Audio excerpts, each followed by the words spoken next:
Sa likod ng mga anino ng pinakanotoryosong pugad ng krimen sa Timog Silangang Asya, umiikot ang isang masalimuot na ugnayan ng kapangyarihan na tumatawid sa mga hangganan na nag-uugnay sa ilan sa mga pinakamisteryosong tao sa rehiyon. Sa gitna ng lihim na ito ay si Zhao Wei, ang mailap na negosyanteng Tsino at kinikilalang hari ng Golden Triangle Special Economic Zone o GTSEZ, isang lugar na kilala sa mga iligal na gawain mula sa droga hanggang sa mga online scam. Pero ang impluensya ni Zhao ay tila lagpas pa sa kanyang kuta. May mga bulong na nag-uugnay sa kanya sa pamilya Guo, isang relasyon na balot ng misteryo at kontrobersya.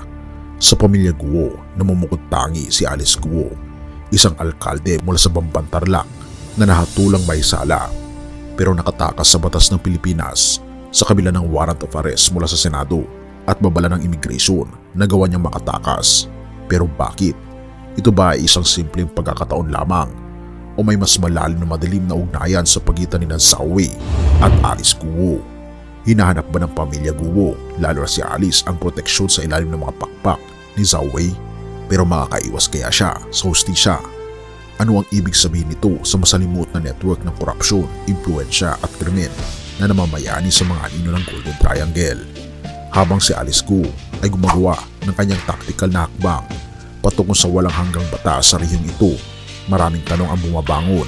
Anong mga lihim ang kanilang itinatago at anong mapangarib na laro ang kanilang nilalaro sa likod ng mga eksenang ito?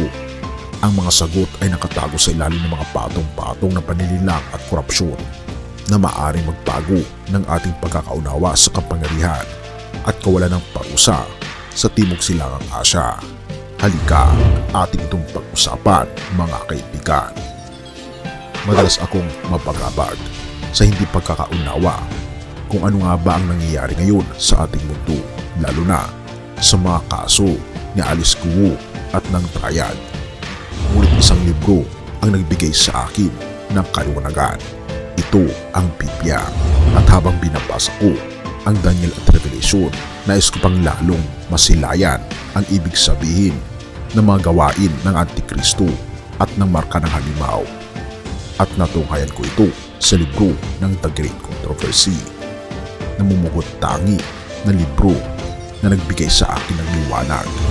At kung gusto mo magkaroon ng kopya nito, kaibigan, i-click mo lang ang link sa description box upang mag-order nito bago pa magkaubusan. Salamat kaibigan, at tayo magpatuloy. Isang artikulo mula sa Rappler ang nagpapahayag patungkol sa Golden Triangle, at may isang Filipina ang nakatunghay patungkol sa misteryosong lugar na ito. Sa Golden Triangle kasi, sinabihan ang isang Pilipina, mamamatay ka dito, hindi ka makakauwi, mamamatay ka dito. Ito ang mga salitang natatandaan pa ni Marie, hindi niya tunay na pangalan, mula sa kanyang karanasan sa isang scam hub sa isang tinutukoy na lugar sa Myanmar. Siya ay na-traffic patungo sa bansa sa Timog Silangang Asya kung saan siya ay nakatakas. Ngunit siya ay dumanas muna ng 9 na araw na pagpapahirap. Inalok si Marie ng trabaho bilang encoder sa Thailand na may pangakong sahod na 60,000 pesos na katumbas sa $1,000 kada buwan. Naniwala siya sa nag-alok, isang kapwa Pilipino, kaya't sumakay siya sa eroplano mula Maynila papuntang Bangkok noong huling bahagi ng 2022. Mula sa Bangkok, sinamaan siya ng isang tao na ayon kay Marie ay isang Chinese na amo para sumakay sa isa pang eroplano. Ang pangalawang destinasyon ay isang probinsya sa hangganan ng Thailand kung saan nakita niya ang ilog, sa kabila naman nito ay Myanmar. Hindi alam ni Marie na pumasok na siya sa Golden Triangle, isang lugar na sa hangganan ng Thailand, Myanmar at Laos, at kaunting bahagi ng Yunnan Province sa China na literal na hugis at sulok. Dinala siya sa isang bahay sa hangganan ng Thailand kung saan pagkatapos maghintay, pinapahintulutan siyang lumabas sa isang bintana. Doon na ako kinabahan, ani pa ni Marie sa panayam niya sa Rappler News. Tumawid siya ng ilog, ang isang higanteng gulong na hinihila ng mga lubid mula sa panig ng Myanmar. 2 ang nagtatawid sa akin, tapos may 2 pang naghihintay sa kabilang ilog. Doon ko na napansin na may dala silang baril. Kaya wala na. Hindi ka na mag-iisip na Kaya maiisip mo baka ilubog ka na lang dito o tirahin na lang.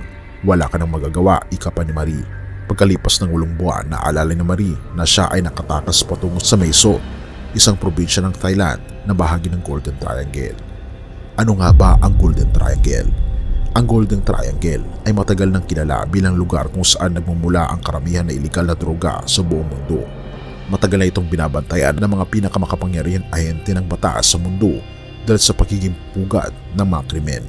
Dito umuunlad ang kalakalan ng droga at sa mga nakaraang taon, dito rin itinatayo ng mga sindikato ang mga kasino ng kanilang mga scam hub na karaniwang may kinalaman sa cryptocurrency. Ang Golden Triangle Special Economic Zone o GTSEZ ay isang malinaw na demarkong lugar na sumasaklaw lamang sa Laos, Myanmar at Thailand, hindi kasama ang China. Tulad ng lahat ng economic zones, ang GTSEZ ay may maluwag na regulasyon.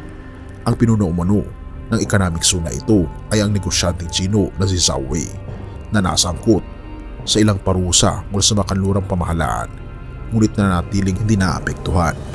Ang mga kalapit na bansa ay umuupa ng ari-arian mula kay Zhao Wei upang mag-operate sa GTSEZ. Isa itong kuta na may sariling seguridad at limitado ang pag-access ng mga ahente ng batas ayon sa United Nations Office on Drugs and Crime. Naniniwala kami na sinusubukan ni Alice Guo na makapasok sa Golden Triangle, sabi ng takapagsalita ng PAOK na si Winston Casio sa isang press conference noong Sabado, August 24. Medyo mahirapan tayo na hulihin siya doon. May ongoing na digmaang sibil doon sa Myanmar. Naniniwala mga otoridad na pumasok si Guo sa Batam, Indonesia noong August 18. Umalis si Guo sa Pilipinas noong Hulyo 18 ayon sa mga otoridad at lumipad patungong Kuala Lumpur, Malaysia. Lumipad muling patungong Singapore at pagkatapos ay nakarating sa Batam sakay ng ferry boat. Mamamatay ka dito. Sa GTSEZ, ang mga online casino platform ay kulang sa regulasyon at malawakang ginagamit upang itago ang mga kita mula sa krimen bilang lehitimong kita mula sa online na pagsusugal ayon sa UNODC. Dinala si Marie sa isang scam hub sa Myanmar. Hindi ipinahayag ang pangalan ng kumpanya sa kanyang kahilingan dahil sa mga kadahilan ng pangsiguridad. Doon binigyan si Marie ng script kung paano hikayatin ang mga mamayang tao sa guise ng online dating. Ang layunin ay hikayatin ang kanilang mga online boyfriend at girlfriend na mag-invest sa cryptocurrency. Maraming overseas Filipino workers ang nabiktima ng ganitong scheme ng trafficking. Ganito rin ang operasyon ng mga scam hub sa Pilipinas ayon sa PAOK na sumasalakay sa mga pinakamalaking hub na nagpapanggap bilang Philippine Offshore Gaming Operators. Sa ilang scam hub sa Pilipinas, inuupahan ang mga modelo na ang trabaho lamang ay mag-post para sa mga larawan na ipinapadala sa mga biktimang naaakit at lumitaw sa mga video call kapag hiniling ng mga biktima. Sa scam hub kung saan ginugugol ni Maria ang 8 buwan, sinabi niyang nagnanakaw sila ng pagkakakilanlan mula sa mga taong mukhang mayaman sa Instagram at ginagamit ang artificial intelligence upang gamitin ang parehong mga mukha at isync ang mga boses kapag oras na para sa video calls. Kapag pumalya ito, minsan dahil sa lag na dulot ng mahinang internet connection o kapag napansin ng potensyal na biktima na hindi tugma ang bibig sa boses, pinapahirapan ang mga manggagawa. Sinabi ni Marie na sinasadyang hindi niya hikayatin ang kanyang mga biktima na mag-invest na nagdulot sa kanya ng galit ng kanyang mga amo. Ayoko siyang gawin, kaya lagi akong sinisigawan, laging pinapagalitan. Hindi rin ako nagko-convince, tapos may style pa ako na pag alam kong super yaman, dinidelete ko, sabi ni Marie. At ito nga, nagtangkang tumakas si Marie nung 8 buwan daw niya matapos siyang magdusa mula sa malalang hemorrhoids. Nagplano si Marie at ang iba pa na makatakas. Ngunit matapos makipag-usap sa di umano'y pulis, nagulo ang plano at sila ikinulong at itinali sa isang kwarto kung saan sila ay binugbog at ginutom. Ipinapakita nito ang posibleng sabuatan sa mga otoridad sa lugar. Sa 3 araw ng pagkakakulong, sinaktan si Marie sa mukha ng isang metal na tubo. Sinabihan siyang kung magbabayad siya ng $7,000, maaari siyang umuwi. May nagbigay ng una, yung mga kasama ko, ako wala talaga, ika pa ni Marie. Sa mga sumunod na araw, ang kanilang mga pulso ay tinali sa itaas ng kama na nangahulugang tumayo sila buong gabi. Nagsusuka na ako noon. Yung isa kong kasama na palo siya ng isang beses lang. Kinumbulso na siya. Tapos yung pagkasyam na araw, pagkagabi, binigyan kami ng taning na kailangan mabigay na itong pera na ito. Ako wala naman. Walang mabibigay yung pamilya ko, sabi ni Marie. Nagmakaawa na ako na ganun kasi iba yung pakiramdam ko doon. Yung mamamatay ka na hindi ka na makakauwi, sinabihan ako. Hindi ka makakauwi, mamamatay ka dito, wala kang pera, dagdag ni Marie. Kinunan nila ng video si Marie habang binubugbog at ipinadala sa kanyang pamilya. Ang kanyang pamilya ay nagpadala ng humigit kumulang $1,000 sa pamagitan ng mobile banking nang patuloy pa rin silang binubugbog. Naisip na Marie, tanggap ko na dito ako mamamatay. Sabi ko sa Panginoong Diyos, ikaw na po ang bahala sa akin. Ang komunikasyon ni Marie sa labas ay nagresulta sa isang lihim na operasyon upang may kapagnegosasyon para sa kanyang paglaya na ang mga detalye ay hindi maaaring ibunyag para sa mga kadahilan ng pangseguridad. Inilarawan ni Marie ang sumunod na sandali na tila'y lumulutang. Siya'y nakatapa sa kama, pagod sa pambubugbog. Nang tanungin siya ng kanyang manager, kaya mo bang tumayo? Siyempre kahit masuka-suka ako, tayo talaga ako. Pero inakay ako nung dalawang kasama kasi hindi na talaga ako makalakad eh. Sila na yung nagbuhat sa akin eh. Iba na yung pakiramdam ko noon eh. Parang nakadroga ka, parang nakalutang ka na, sabi pa ni Marie. Isinakay ako sa dalawang sasakyan habang nakarating kami sa isang ilog, ibang ilog na tinawid namin gamit ang isang maliit na bangka. Hindi sa gulong tulad ng unang pagkakataon at pumasok kami sa panig ng Mae Sot sa Thailand. Iniwan ako sa isang hotel kung saan ako sinulubong ng mga otoridad na nagayos ng aking repatriation. Doon ko lang ulit naramdaman na makahinga, hinalikan ko ang lupa.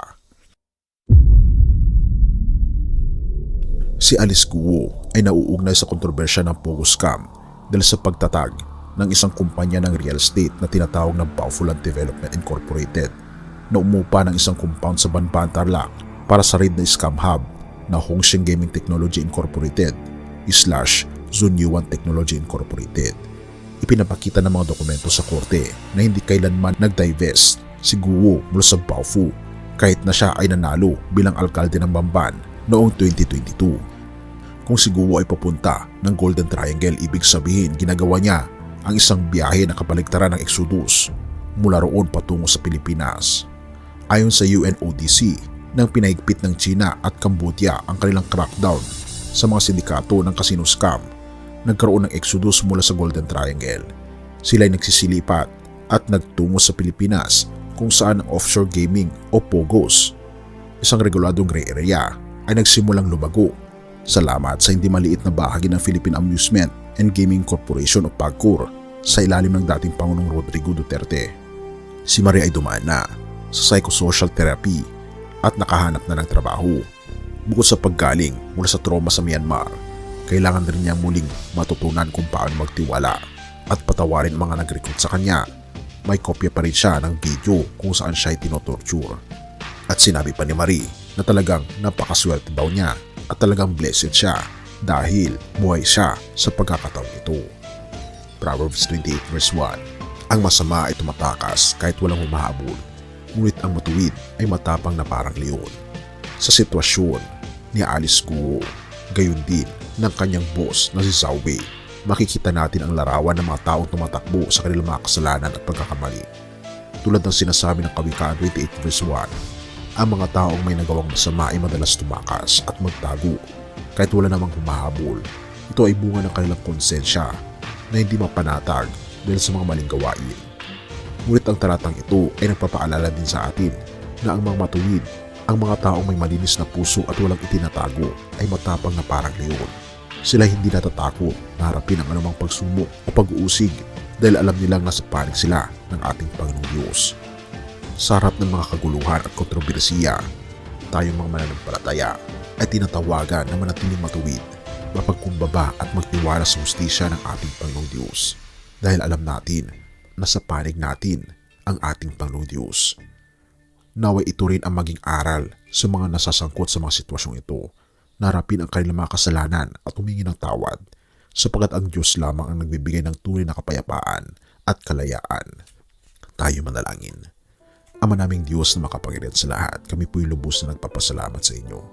Salamat po Panginoong Diyos sa inyo pong walang sawang pag-iingat sa amin, sa inyo pong pagbibigay sa amin Panginoon ng mahalagang mga mensahe upang sa ganon kami po ay lumakad patungo po sa inyo at hindi po patungo sa kasalanan. Bigyan kami, Panginoon, ng katatagan, mapagkumbabang pagkatao, mapagpasensyang pagkatao. Tulungan niyo po kami na makita at masilayan ang katotohanan upang sa ganon ay masunod po namin ang inyong pong kalooban dahil naniniwala po kami na kayo po ay nasa aming panig at kami po ay panig ninyo. Salamat po, Panginoong Diyos, sa inyong pong pagmamahal. Patuloy na alagaan, Panginoon, ang mga biktima ng mga makasalanang organisasyon at tulungan niyo rin po ang mga makasalanan na makita nila at masilayan ang katotohanan. Purihin ka, o aming Panginoong Diyos, at patawarin po kami sa lahat ng aming pagkukulang at pagkakasala sa pagkatito aming sa hiling sa matamis na pangalan ng aming Panginoong Hesus. Amen.